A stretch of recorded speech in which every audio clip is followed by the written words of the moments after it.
अस्सलाम वालेकुम। Salman trades and farming welcome. Viewers, बात करेंगे कि आजकल जब बरसात होती है तो काफ़ी चारा सस्ता हो जाता है। वजह क्या होती है कि काफ़ी जब बारिश हो जाती है तो बारिश से काफ़ी ज़्यादा घास फूस पैदा हो जाती है।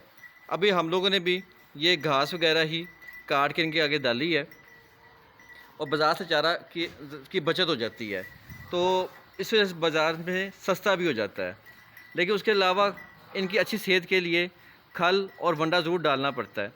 आजकल चारा क्यों सस्ता है, खल क्यों सस्ती है, वंडा क्यों सस्ता है, इसकी वजह ये है, एक तो मौसम की वजह से बहुत अच्छा चारा होता है। दूसरे नंबर पर यह है कि बहुत से जानवर इस वक्त गब्बन होते हैं, इस वक्त डिलीवर वगैरह कर रहे होते हैं, डिलीवरियाँ वगैरह कर रहे होते हैं, बच्चा ज़्यादा दे रहे होते हैं, तो उस टाइम पे इनको खल वंडा नहीं डाला जाता, जिसकी वजह से वंडा बच जाता है और जब उसकी डिमांड नहीं होगी तो फिर ये सस्ता हो जाता है।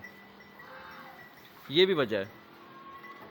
तो ये जब ताज़ा चीज़ डाल देते हैं, जानवर बड़े शौक़ से खाते हैं, बकरियाँ भी बड़े शौक़ से खा रहे हैं, और ये जो गाय वगैरह ये भी बड़े शौक़ से खाते हैं, दूध भी अच्छा देते हैं और ये ठंडा भी होता है, तो गर्मी में इनको ये अंदर से ठंडक भी पहुँचाता है।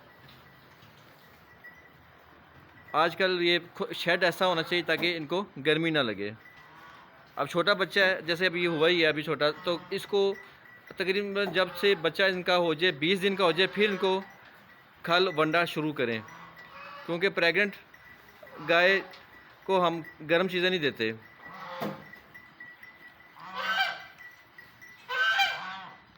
बतखें भी ये चारा खाती हैं हरा हरा, मुर्गियाँ भी खाती हैं।